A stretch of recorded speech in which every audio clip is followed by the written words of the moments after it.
On a souvent observé que toute mission véritablement bénie a pris naissance dans un réveil religieux.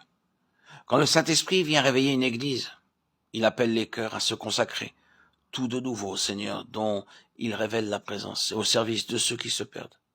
Il invite avec force les rachetés du Seigneur à travailler pour lui. C'est ce qui eut lieu à Antioche. Il y avait là des prophètes et des docteurs qui vaquaient au service du Seigneur et qui jeûnaient. Tout en vaquant au service public dans l'église, ils savaient se séparer du monde et renoncer à eux-mêmes.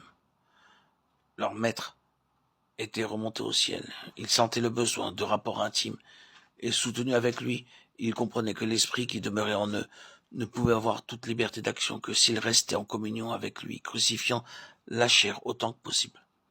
Ils vaquaient donc au service du Seigneur et jeûnaient.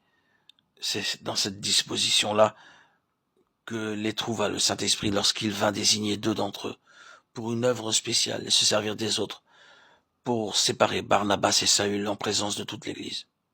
Depuis ce temps-là, le royaume des cieux n'a pas changé de législation. Toujours le Saint-Esprit se charge de l'œuvre des missions. Toujours il fait connaître sa volonté. Et quant à l'œuvre à faire, et quant au choix des ouvriers, à tous ceux qui s'attendent au Seigneur et qui se séparent du monde.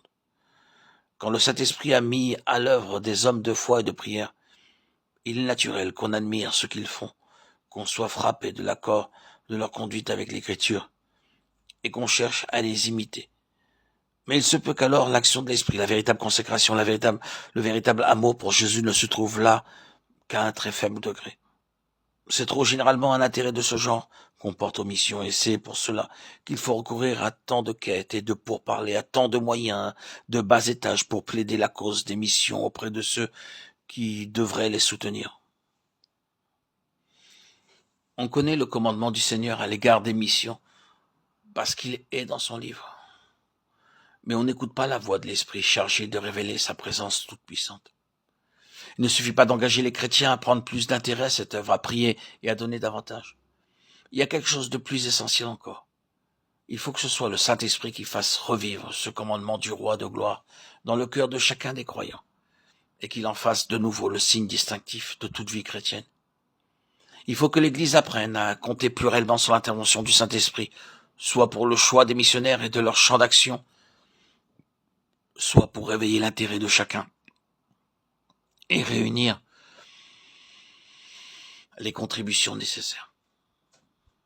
C'est dans la mission qu'on entreprend en priant et en s'attendant à l'Esprit qu'on peut être sûr de son action puissante.